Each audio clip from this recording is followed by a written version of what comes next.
Hello,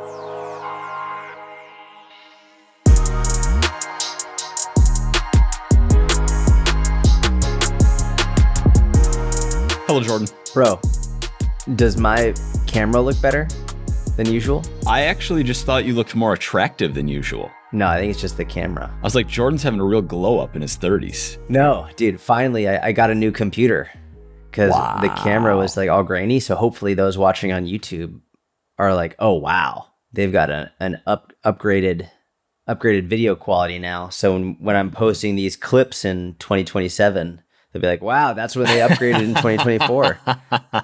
We're not that far behind. No, not that far, but close. It lags. It's good because you can hear it on the podcast, forget that you heard it, and then 9 months later, you get a little reminder at Personal Trainer Podcast on Instagram, and it just re-ingrains that concept. It's actually far superior than uploading clips immediately after. I agree. In my estimation. Jordan, 1, yes, you do look great. 2, I didn't ask if I look great. I said, does my camera quality look better? I know that's what you asked, but what I said was you look great. Well, you look super good too. 2, we got a YouTube comment from Becky. Becky said, great pod, guys. No, Okay. Becky's awesome. Becky said, great pod, guys. I live in Minnesota, and I concur with Mike's comments. People are weird now!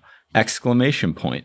Referring to people not saying hi in suburban life in the great state of Minnesota. Jordan thought that it was a Mike problem. He thought that people didn't want to say hi to Mike because he had too much lean mass and was too intimidating with his lean tissue quantity. However, I have some notes here. I've done a little experiment since whatever that was, maybe a month ago, saying that walking around my neighborhood, people intentionally try not to say hello, try not to communicate, look at their feet. We had some theories about why. Antisocial behavior. What I've been doing is I've been forcing hellos with all of my neighbors. I've been forcing socialization upon them. So what I do is I just look at them with a smile, and from like, I don't know, 30 feet, I don't even know what the right distance is, 15 yards maybe, until they look at me. And then I say, hello, or something to that effect. Yeah. And they say, I'm batting 1,000, Jord. I'm batting Dude, 1,000. Yep.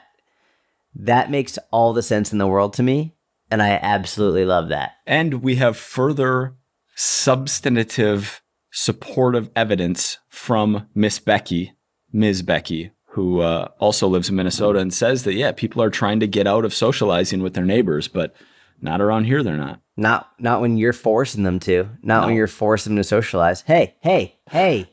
Good morning. Look me in the eyes as I say, good morning. Have a great day. No, I do it with a smile, though. That yours was a little intimidating. You're quite intimidating, but I do it with a smile. Yeah, I am pretty intimidating when I'm walking around with a big smile on my face. I'm like, hey, how are you? No, you got Curtis, you got... Bro, did I ever tell you what happened at like 2 a.m. in New York City? It must have been like 2018 or something. I was walking around at like 2 a.m. I went to CVS across 6th Ave, and I was getting cold medicine because I wasn't feeling good. So I go over, get the cold medicine, come back, and as I'm crossing over 6th Ave, I cross over 6th Ave. Now I'm like crossing on towards West 4th, and there's a huge dude walking 2 a.m. Huge dude. And he's like walking closer and closer, and he's like just walking straight at me. We're the only two on the street. And I don't really think much of it. You know, it's New York City. There are always people out. It's not like, I'm in a dark alley. This is a relatively main street off of a main avenue. And I just look up at him as he's like walking straight at me. And I'm just like, hey, how are you? And I can see on his face that he's like taken aback by it. I can see he's like a little bit surprised. So I just keep walking. And then as I turn onto my street, onto Jones Street, and like my door is one of the first ones on the street. And I like take my key out to go get in, and I see him running at me. Like he is full on sprinting at me. And I'm like, oh shit. And fortunately, he slides right in, open it, boom, slam the door shut. And then he starts like banging on the door, trying to get in. And I realized I think he was going to try and mug me or something. But the only reason he didn't is because I like disarmed him with, hey, how are you? And he was so taken aback that he's like, oh, I don't know how to reply to that. And then it took a few seconds before he was like, wait a second, I'm supposed to mug that guy. It was one of the most wild experiences in New York. That's terrifying. That's very frightening. Was wild. Yeah. Little did that guy know that you would have double leg takedown, like head to the concrete. That guy was in trouble. He would have been in big trouble. Yeah. You saved his life. I mean, I wouldn't have tried to kill him, but who knows? Maybe he had a knife. I don't know. Yeah, I'd rather not have to get in that situation. But yeah, I think I did save his life. I do remember that story now that you told it. Yeah. Super scary. Hey, how are you? Hey, how are you? It's a good way to fend off potential attackers. Well, especially in the middle of the night in New York City, which is very different than 1 p.m. lunch break walk around the suburbs of now we've just got America. Like this big dude walking around Minnesota just being like, hey, good to see you. Happy Tuesday. Happy Tuesday. What do you got planned for the day? Is that it? Is it just a hello, or do you say like, is there like a let's try and communicate? Short. I'm an ISTJ. I'm not stopping strangers on the street just to make small talk, right? I only have so many socialization coins. It's just acknowledging each other's presence and being polite, respectful citizens. It's not good neighbors. Like, having a 10-minute chat and taking each other out of zone 1.5. That's not what we're trying to do there. I understand, bro. The president of the United States, Joe Biden, maybe not him, maybe his team, but hid your comment. Bro, how wild is that? His Instagram post. Yeah. How crazy is that? That was really, really wild. I forgot about that until you just brought that up. Yeah, so backstory. On the anniversary of October 7th, Joe Biden I guarantee Joe Biden isn't posting on his Instagram, but his team makes a October 7th post, and I know it before I even look in the comments. I'm like, it's going to be anti-Semitic vitriol, not good. So I just go in there and I see some, and I make a comment to the effect of, our children, grandchildren, great-grandchildren will have school projects in which they're instructed to come back to posts like this so they can see what people have said during times like this. And our kids, grandkids, great-grandkids will see real time the awful, horrible things that their relatives said on a post like this. And it will make a big mark in history. Like, this is the first time in history, like during the Holocaust, people, or at any point in prior history, people didn't necessarily have direct quotes from their relatives about what they thought during that time. And I made that comment, and it initially got a lot of steam, got a lot of likes, and like within the first couple of minutes had a couple hundred likes, and people were obviously people were upset with me as well. People were leaving bad comments in reply to it, and all of a sudden, there's no more likes on it. There's no more comments on it. Well, you told me, you're like, dude, look at my post. And I fired up. I was like, which one is it on? And I couldn't find it. And I was scrolling around. I'm like, dude, I think they hid your comment. And and the number, everything froze, all the stats, no more replies, no more likes, and your comment on the post was gone. And I know that game because you could still see it. Yeah. I hide comments. Like, if I have someone in my comment section that is just essentially putting, like, if I make a post about low carb, for example, or keto or whatever, and someone comes in and they just make all of these baseless claims about how it's inaccurate, and I know people seeing that might get confused, and at the same time, I don't have the energy or wherewithal to explain why what that person's saying is wrong, I'm not leaving that comment there for people to be confused by. I'm hiding it, which is nice because then the person who posted it still sees the comment. They don't realize that it's hidden, but no one else sees that comment. Mm-hmm. And Joe Biden going in his comments. Times. And it's crazy is my comment was in support of his post, but they left up all the comments that were against that sentiment, which makes it even think it's more like, obviously I know Joe Biden isn't posting on his social media, but it's just very clear that his team is the one that's managing this, and people that might have anti-Israel sentiment, anti-Semitic sentiment, where it's like, all right, we're going to leave up all of the anti-Israel stuff, but take down all the stuff that might be in support of it. It's very interesting. Yeah, the political strategy behind making the pro-Israel post, but then leaving like pretty negative comments going against the post, but then hiding a comment in support of the post was very odd. Yeah. At the very least. But just the headline of the President of the United States hid my massively successful Instagram comment is pretty is pretty wild. I'm also, and this brings up a different topic, man. I'm consistently surprised at how much value people place on what political leaders say publicly. Like, it seems to me that people look at what the political leader is saying on their social media or on sound bites, and they value that more than what their actual policy is. It's almost like they're just hearing what they're saying, and they're like, oh, that's a good person or that's a bad person based on what they're saying publicly, but they're not paying any attention to what policies that government official is actually supporting or not supporting, what they're voting for, what they're voting against. And it's just so interesting to me. Like, I don't care if he puts up an October 7th post. It doesn't matter to me.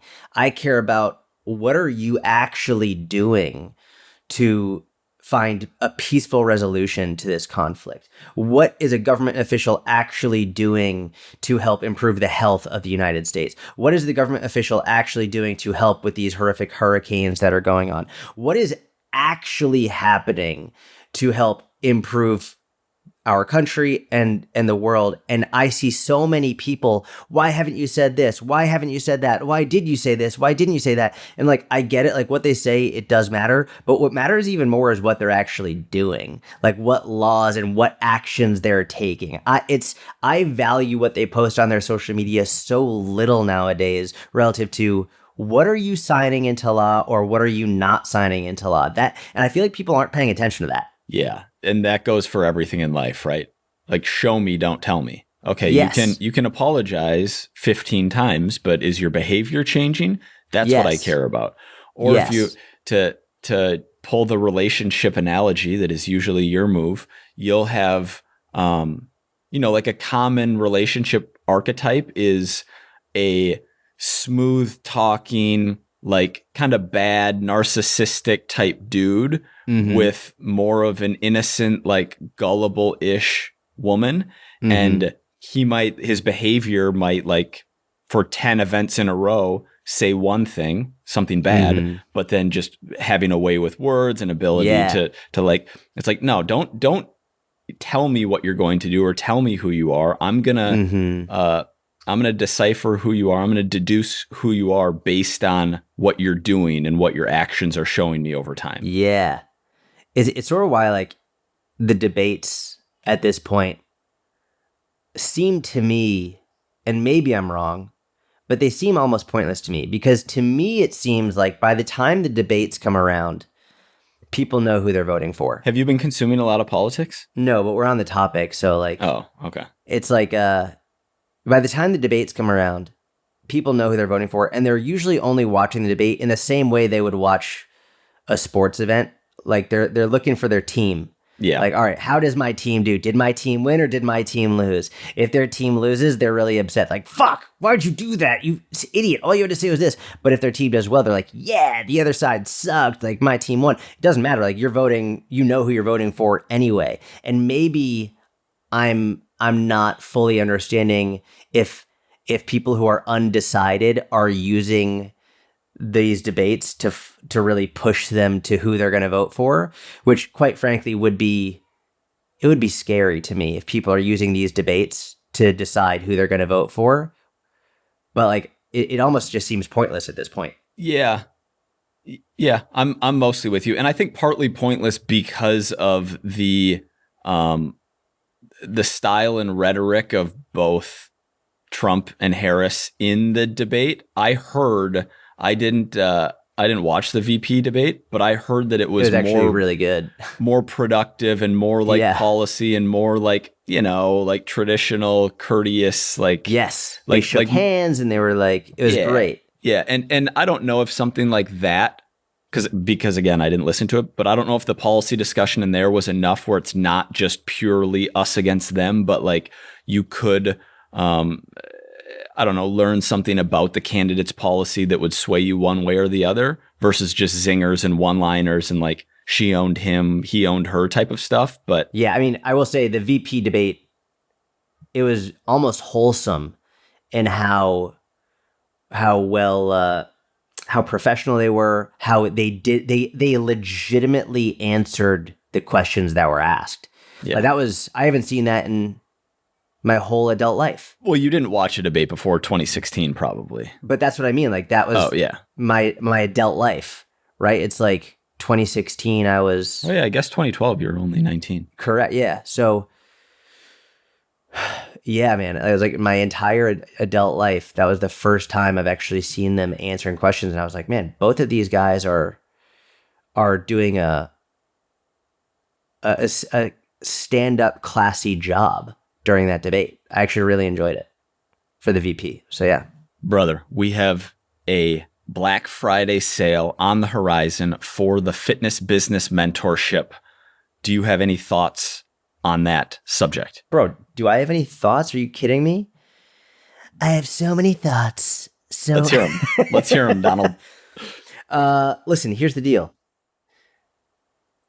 If you want to build your online fitness business and you want to help people all over the world, whether they're in your town or in another country, and you want to help them improve their relationship with food, if you want to get them strength training, if you want to get them healthier, improve their blood work, if you want to actually educate them and have an impact on them while also being able to build your own business that supports your family, that supports your community, and if we're really, talking about having an impact on the world, like, and taking control over what you have control over, this is it. Right? It's like your clients can take control of their health, and you, I'm assuming you're a coach, like you've already taken control of your health, but now you can take control of your business and you can help more people improve their health and reach more people all over the world. If you want help with improving your social media, if you want help with getting more clients, if you want help understanding client psychology, if you want help understanding program design, if you want to be a part of an amazing community of other coaches who also have this same goal. And by the way, many of them go about it in different ways. We have some coaches who are literally just starting coaching in the mentorship, and we have other coaches who've been doing this for 10, 15 years. We have some coaches who only do nutrition coaching. We have some coaches who only do strength training. We have some coaches who are more cardio focused. We have some coaches who do it all. We have some coaches who are more plant-based. We have some coaches, I don't think we have any that are carnivore-based, but we have coaches from all walks, or from every corner of the fitness industry, or almost every corner of the fitness industry. And the thing that brings them all together is we all want to actually in a positive way, help people, help the world, help the community, and build a business that you can be proud of, and have great work-life balance with. And so if you want to be a part of that, this is your best opportunity. This is your best chance. The price will never be better than it is right now. It will only go up. And so we would love to have you in there. And every time we do one of these launches, people will wait and they'll wait and they'll wait. And then the launch will be over. And they're like, oh, wait, can I get in? And we're like, no, because we gave you a lot of notice. So if you want to join the online fitness business mentorship, now is your chance. Keep it locked in. We'll let you know, but make sure you're listening. If you're not on our email list, get on our email list. The link is in the show notes. We have a free guide that you'll get as soon as you sign up, but get on the email list so we can email you and let you know when the sale goes live. Do not hesitate. Do not miss out on this. You're welcome to join at a later date, but the price will be higher. That's just how it works. So we would love to have you in there. Huge thank you to everyone who's been a member of the mentorship we have people who've been in there for for 5 years now, and we have people who've only recently joined. And so we appreciate all of you. And to anyone who will be new this time around, we're excited to have you in there. Yeah. And that very well said, Jordan. The dates are to be determined, but around the week of Thanksgiving. So late November, Black Friday, Cyber Monday. And it's not going to be a long sale. This won't be, open for 3 weeks. It'll probably be about a week, maybe 10 days max. So when you see that first email come through, be ready. Mm-hmm. Should we fire up some questions? How do I know when to eat the donut at work and when to pass on the donut at work? You want to start with this one? Yeah. Here's an important consideration. And keep in mind, we wrote the book called Eat It. So we're very pro being able to eat it. The distinction here is you are always allowed to eat it, but you don't always have to choose to eat it. It's never not allowed. It's never something that you should shame yourself or guilt yourself for, but there is a time and a place in which you can make the decision that it is not conducive to your goals to eat that donut or whatever food it is. And so if you are, let's just use the example of someone who's very overweight and their blood work is not healthy, their blood pressure is not healthy, you're on a lot of medications, you're pre-diabetic, and you are not being consistent with your calories, well, you could still eat the donut if you want to, like you're allowed to have it, but is that conducive in this moment to getting you to what I imagine is your priority of healthier? Mm-hmm. And that doesn't mean you can't eat it ever, but it means in this moment right now. And I can even use a different example, right? Like let's use a different like exercise example. I can max effort deadlift right now. I could absolutely do that. It's not off limits. It's not like I'm not allowed to. But if I'm trying to go for my priority right now, which is the splits, does it make the most sense to prioritize max effort deadlifts in my programming? No. Can I do it? Sure, absolutely. But would it make the most sense to do it at this point? No, it doesn't. So I'm not. And if I want to, sure. If I want to have a random day, I did it a couple of weeks ago just to show people that I can still deadlift like 3 times my body weight. I did at 9 p.m. I just went in, deadlifted 315, like whatever. No big deal. But it's not a huge part of my program. So same thing with this. You are allowed to have it whenever you want because you're an adult and you're free. And you can do it guilt-free if you'd like to. But let's look at your goals. Is it conducive to your goals right now? The only person who can decide that is you, but you have to be objective with it. And if you're objectively trying to improve your health, and you're objectively trying to lose body fat, and you're objectively trying to get out of pre-diabetes or type 2 diabetes, well, then you're going to have to make changes. And some of those changes might be not eating the donut right now.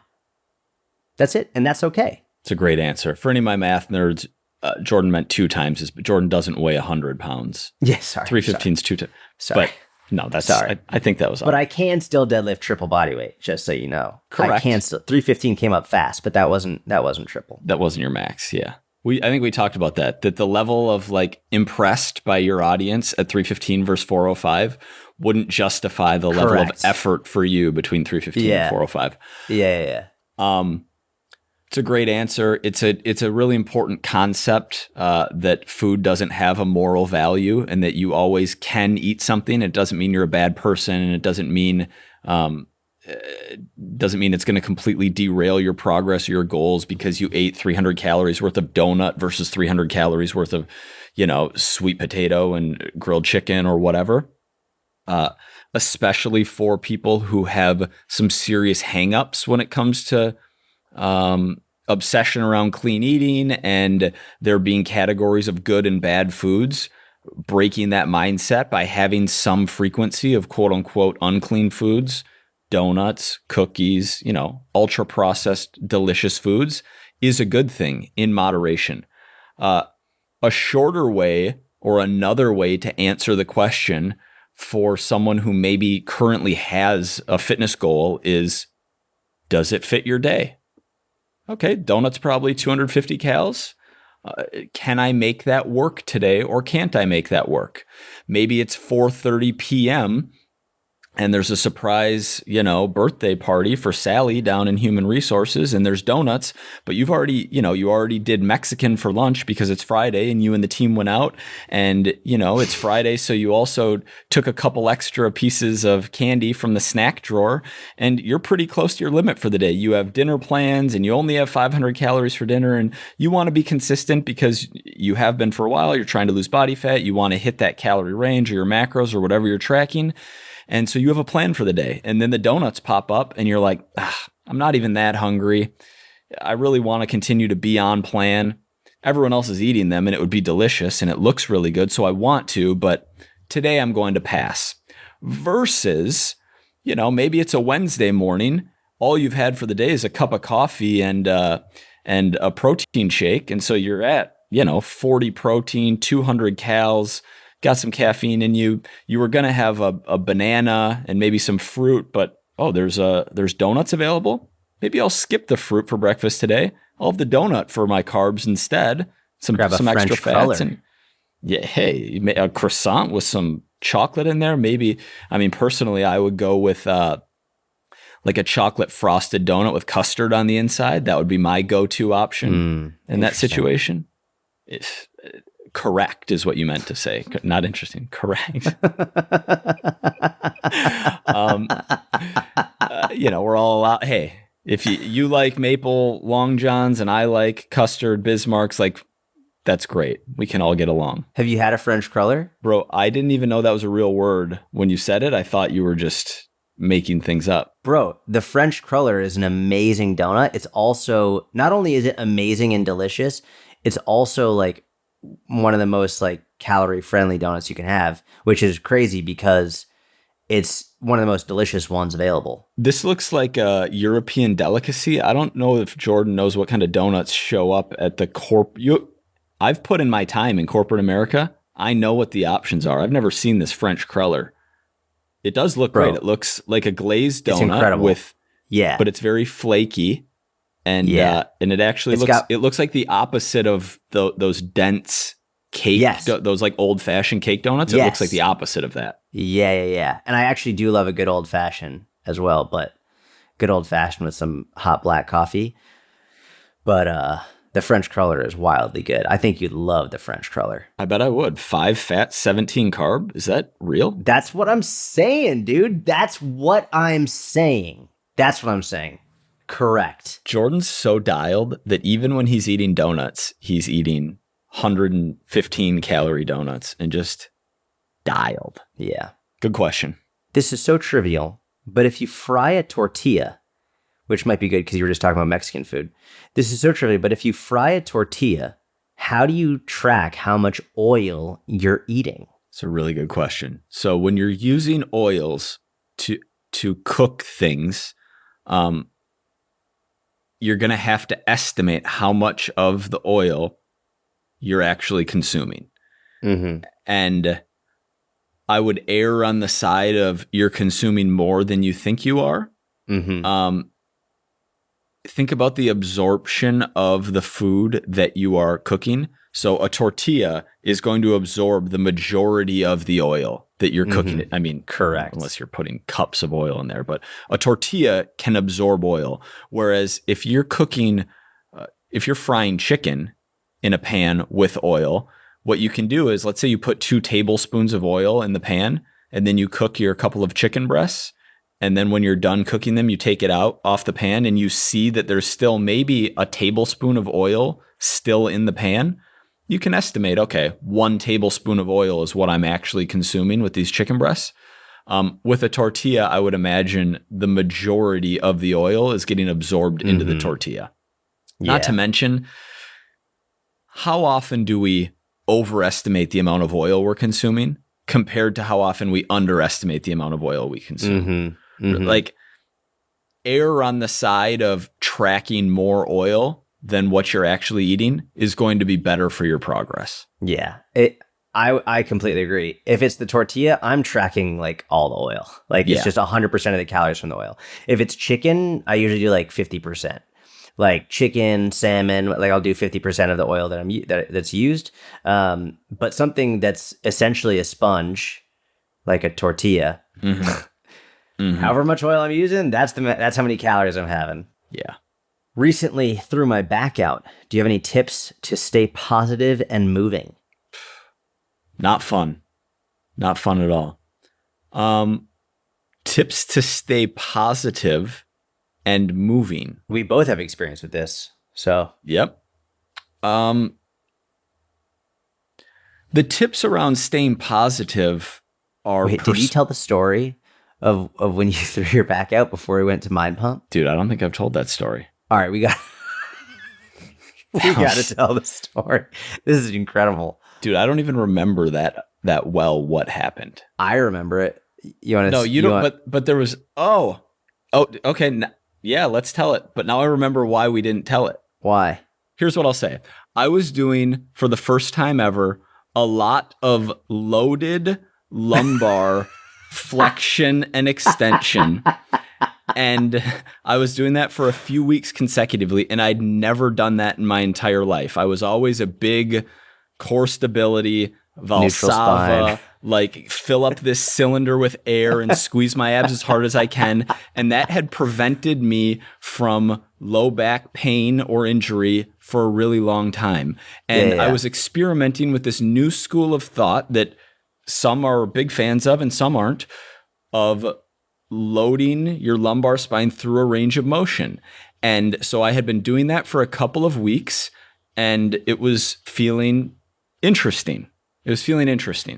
And basically, I was warming up at the gym, literally warming up. Okay. Like I did my full body warm up, and then my A1 was Bulgarian split squat, and I did 10 body weight reps. And on a day like this, and on most days, I'm going to do like 4 or 5 warm-up sets of that first move. So I had 15, I was probably working up to, I don't know, 70s or 65s or something. I had 15 pounds in each hand. And on my 4th rep of Bulgarian split squat with 15 pounds in each hand, I felt an electric shock across the bottom of my, across like where my hips are at, basically, both to the left and right side. I dropped the weights. I fell to the ground mid-rep. Jordan's laughing. It's been enough time, but I'm pretty sure you laughed at this in conversation, and I got pissed. Yeah, you're not happy with me. I laid there on the... I thought I was paralyzed, dude. I didn't know if I could move. I was laying on my side, and then in the gym, probably 5 minutes before I even attempted to move. And no one even said anything. No one said a thing. This was, I'm telling you, Minnesota, people are like right next to you, and no one said a word. Stepping over me, like, yeah. And in fairness, I do weird stuff in the gym, so I always superset abs with legs. So who knows if maybe, like I'm laying on. I had a guy at the gym one time, an employee, come up to me because I was doing an ab move on the ground, and he was like, "Hey man, we have mats, you know." But I was like, I actually hate mats for ab work, because similar to the force transfer concept and why you don't wear like cushiony sneakers when you're doing lower body training. If I'm doing specific abdominal moves, I don't want a 1/2 or a 3/4 inch soft mat under me. It feels better to do it on harder floor. Anyway, I'm laying on the ground. I'm like, I don't know if I can walk. And this was the day before we're flying to California for the Mind Pump podcast. And the day before your birthday. Yeah, it was April 7th of 2024. And so I stand up by the grace of God. Like I use my hands to get myself to a seated position. I grab onto the bench to get myself to a kneeling position. And I get one foot up, and then I get the other foot up, and then I slowly, like hands on the bench, stand up. And my body is like like those very sad 95-year-olds whose spines are completely, S-shaped, essentially. This is not funny, Jordan. This is not funny. My upper body is probably a solid foot to the right of where my hips and my legs are. I'm leaning completely to the side. And I turned to this guy who's at the bench next to me. I was like, hey, bro, this is ridiculous, but could you please put away my 15-pound weights? Because I just threw my back out and I can't. And he's like, oh, man, that sucks. Feel better. And he like grabs them and puts them away. And I take these, 3-inch steps and shuffle my way out of the gym to the car. I'll never forget hitting like any bump in the road on the way home. Felt like my spine was about to explode. I got home. When I got in the door, I dropped to my knees. I crawled up the stairs, crawled across the floor, crawled into my bed where I didn't move for, man, was it really the next day? It was the next day that we flew to California, or was it 2 days after? It was either one day. Oh, no, I think it was 2 days before because I didn't move for 24 hours. My wife was like waiting on me hand and foot. I didn't use it though. You use your luggage. I forgot how good of a story this was. I lay in bed for 24 hours before I even try to move, and then was doing these strategies of like I'm watching these different physical therapists on YouTube, trying to get any kind of movement in there, trying to self-diagnose. Because I told you, and you were basically like, all right, well, we're flying to California tomorrow, so figure it out. Because this ain't getting rescheduled.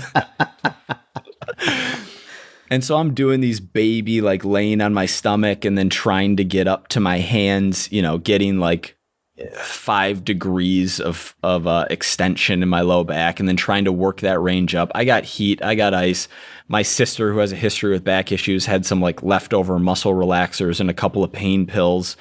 And I'd never taken a muscle relaxer before, so I was like, I don't want to mess with that. But there were 3 doses of pain pills, so I took one. Hot shower, biofreeze, just throwing everything at my back to get it functioning to a place where I could get on an airplane.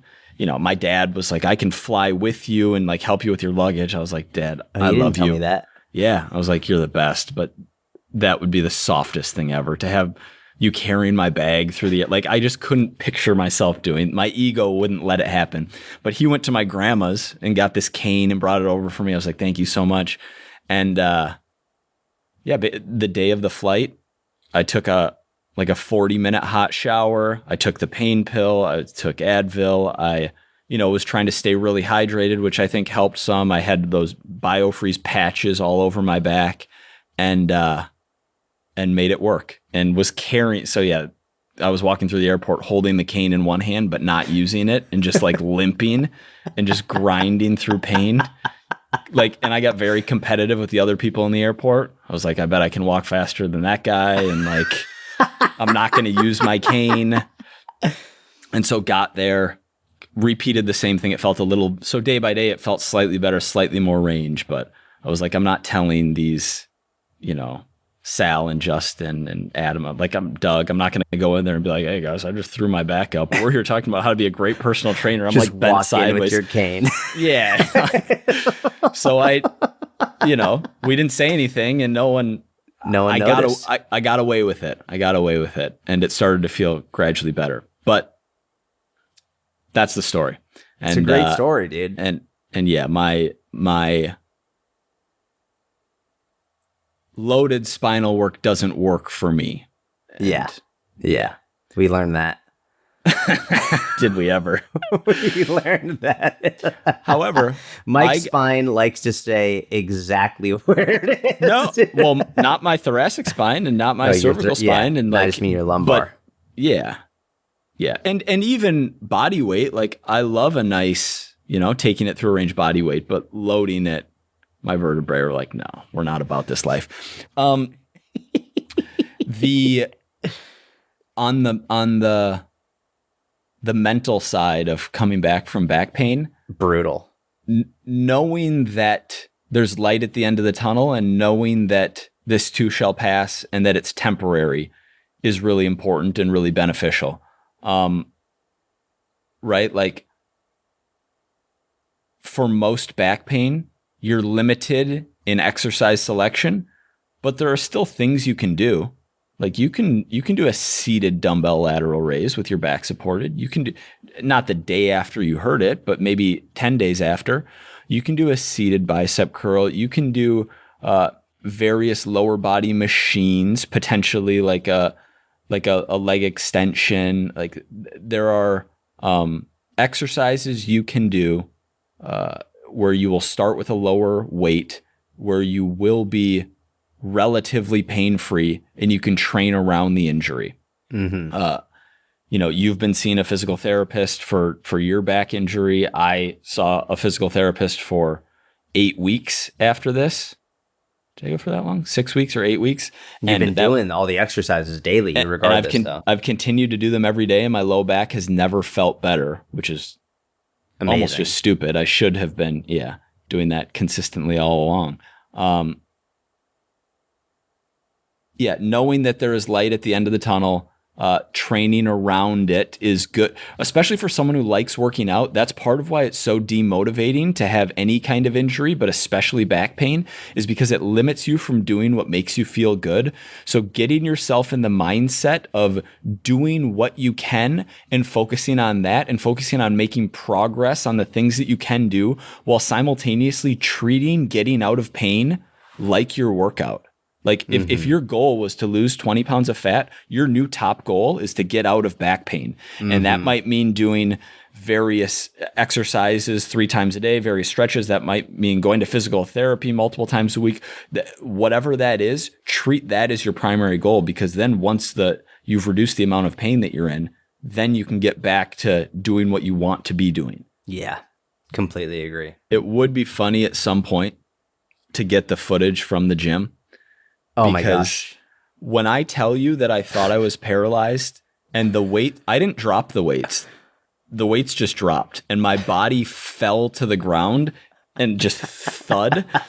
And I laid there wondering if I was ever going to be able to walk again. It was unlike any pain I had ever experienced. And there were people near you. There were people all over. Yeah. That would be, from a comedic perspective, watch and knowing that you're fine now and better than you've ever been back-wise, that makes it even more funny. If you were actually paralyzed, it would not be funny. But watching you just fall, hit the ground, and seeing all these other people, probably some who looked, and then just decided not to do anything, this would be incredible footage. Like, this would be remarkable footage. You know what? I don't even fault them. In hindsight, the fact that I was basically not holding any weight and threw my back out, basically not doing anything, I might have let me lay there too. No, because they don't know that it's your back. You could have had a stroke. You could have had a heart attack. You could have had there could have been so many other things going on. If someone's in a gym and they hit the floor, you go over immediately. Like, correct. I don't care where you are, even gym or not. Like, someone hits the floor, you fucking go over. That footage would be priceless to have. Yeah. All right. Next question. I've just started my online coaching business and I am scared and excited. Any tips for a newbie? I'll say one quick thing, and I'll let Jordan start with this one. The combination of fear and excitement is like jet fuel. That's exactly what you want to be feeling when starting a business. That's the nerves that a pro athlete feels before an important game or a big fight, or like those nerves are going to propel you to be able to work long hours and work very hard and do what it takes to grow this business. And so what you're feeling right now is normal and going to be beneficial for you. Love that. Only thing I'll add to that is if we can get you a little bit angry, I think that's the cocktail right there. We need a little bit of anger or a lot of anger, but get a chip on your shoulder. Make people, even if you have to make it up in your head, maybe people don't believe that you can do it. Prove them wrong. Maybe you're angry that people are struggling so much and you've got to come in here and you got to fix it for them because all the other coaches online suck, and you've got to make a difference. You've got to get a little bit of anger, I think. That can really, that'll really keep you up at night. That'll really help you burn the midnight oil. Get pissed. Get really angry and excited and nervous. Now you've got that that's jet like fuel. Jet fuel right there. That is the combination that worked for us, and that is the combination. It's the combination I see that works for others. We need to bring anger back. I'm trying to think of people who have done it very successfully without that anger. I don't know anyone. I don't know a single person who's done it without anger. There are definitely people who have done it with more love of the game than anger. Yeah, but anger's still a part of it. You don't need, there's not a definitive amount of anger. It doesn't have to be 70%. You could have 10% anger, but there's got to be some anger that really drives you. And the anger could be, I'm tired of all the horse shit that I see out there and how all the terrible advice, and I need to be a fire hose to put that shit out. That might be where your anger comes from. It doesn't have to necessarily be a chip on the shoulder. It doesn't have to be to prove anyone wrong. It might just be to help people, but there's got to be a little bit of anger to really drive, because I think that anger is what's going to help when you're like, ugh, I just don't want to make content today. Ugh, I just don't want to do. It's no, I'm angry enough to where it's I've got to do it. I've just got to do it. Yeah. You make a great point. And in this day and age, you'll see people making fun. Haters were a big thing in 2010 through big 2017. Thing. And now people clown on people who think they have haters. Yes. But even if you don't, pretending that you had haters was amazing for Dude. When you don't want to do something and know you need to do it to push yourself over the edge. Yeah, jet fuel, dude. Dude, 2010 to 2014 was hater central. You're fuck the haters. And meanwhile, no one's hating.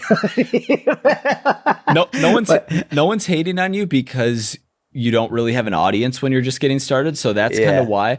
But I fully disagree. All these people who are you don't have any haters. There are way more haters in 2024 than there were in 2010. I'll give you an example. I Googled something the other day because there was someone in the industry who I won't name because I'm learning from Jordan. Let's go. Who was going through something that I heard on a podcast, and I was like, oh man, and I was curious about it. And so I Googled this person's name, and it auto-completed for this person's name Reddit. And I clicked it. I already told you the story. I know where you're going. and I told you, I was like, yeah, dude, on the Gymshark thread on Reddit. There was a thing about this guy, and this person is. Are you getting robbed? Is there someone outside your house? There's someone outside my door. There's a car that just pulled up. No, it's okay. It's okay. It looks like No, I want to make sure you're not getting invaded. Yeah, that happens. You get so mad when I'm looking out the window. All right, keep going. I don't get mad at all. You talk to the audience, I talk to you. ESTP versus... I was being respectful. What if you were getting robbed? I'd be just as bad as the guy in the gym who was... All right. I click on what I think is the Gymshark Reddit for this guy because it was is so-and-so okay? And there's all this gossip in there. I was like, oh, this is kind of weird. But I didn't get my answer and I clicked out of it. And I told you about it. I was like, yeah, the Gymshark thread had all this information. And you're like, Jim Snark? I was like, what? You're like, yeah, was it Jim Snark? Because that's where there's a lot of gossip and people talking. I was like, oh, that makes sense. I thought it was just because Gymshark. So my point being, in 2024, if you look at comment sections, if you look at the amount of cynicism and negativity and punching up, of course there are haters. There is so much hate, especially out with there. this people can stitch videos of your stuff. Yeah, there's way more haters now for sure. When people are like, "Oh, you don't have any haters," it's people absolutely do have lots of haters. There's a lot of people sitting at home who don't do anything, and all they do is hate. Yeah, and so is it beneficial to think about those people? Maybe, Yes. maybe not. But what I will say is in 2013, when I was thinking about people who worked at my previous accounting job who were talking crap about On the Regimen, that printed money, that Yep. printed content, that printed, like, Yep. I don't know what else to say. It's not a good look to say that now, but It's true. it was like, okay, watch this. Like, Yeah. oh, you think my blog sucks? Watch this. Oh, you think this is just some nobody thing? And it's petty and it's a little small-minded and like might show where your head is at, but it works. It works. Which is why Jordan said, even if you have to make it up and go with the Michael Jordan route, like, Yeah. oh, he said good game, Mike. Like, I'm going to get him in the next game. And then they interviewed him later. He's like, yeah, he didn't say that. I just made it up to piss myself off to make me work harder. Yeah, dude. Some of my like real motivations early on were when I started making content and all these established coaches were like, what are you doing? You're too young, da da da da.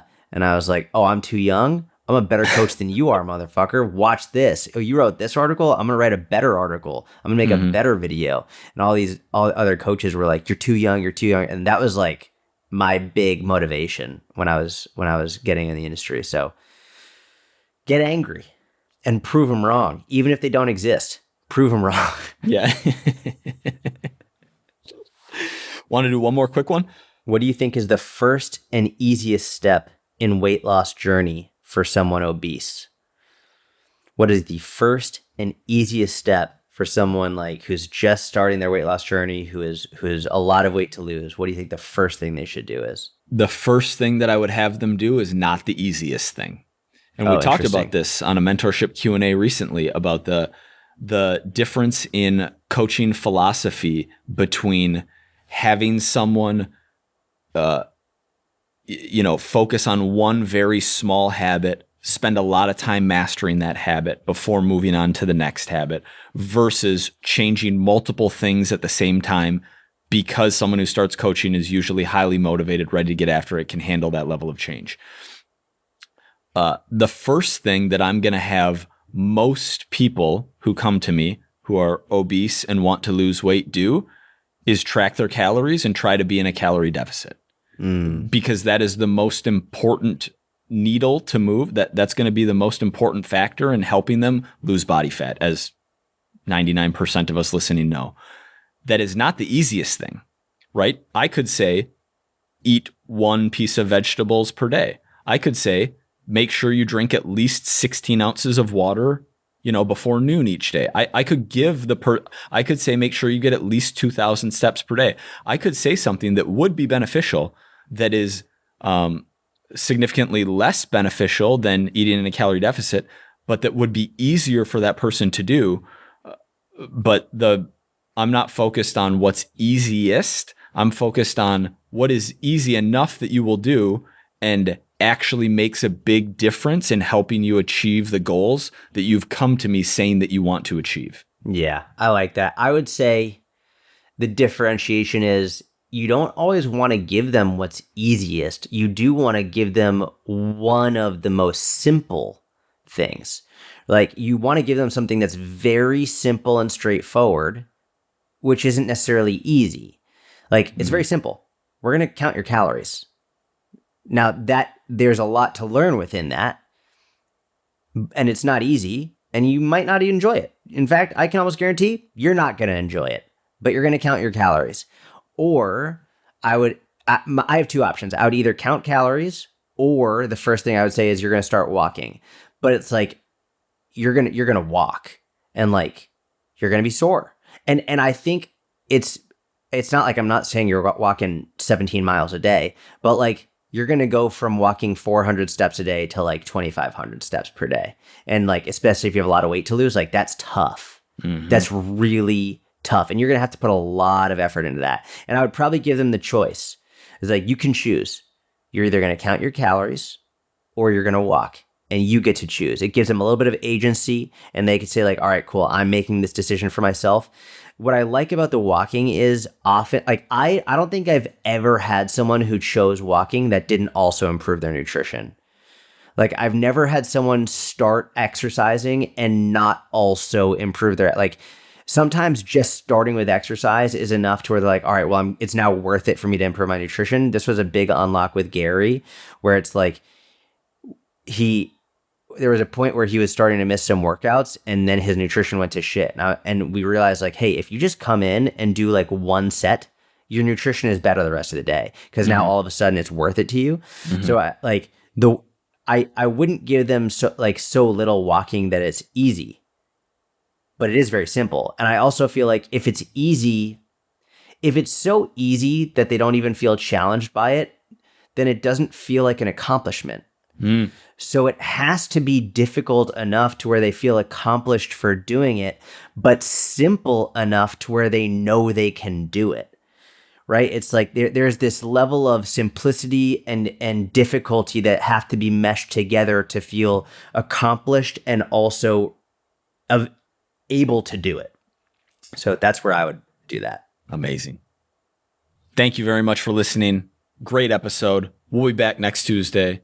Jump on our email list. We're not going to spam you. We will send you an awesome free guide and then give updates about when we have sales for the mentorship. We're literally only going to send you emails when we have sales for that. That's literally it. So if you want to know when the sale is coming and you want to join the mentorship so you can build an incredible business that supports you and your family and your loved ones and charities that you want to support and also allows you to help people all over the world, sign up. This is it. Don't wait. Get on the email list and we'll let you know when you can join.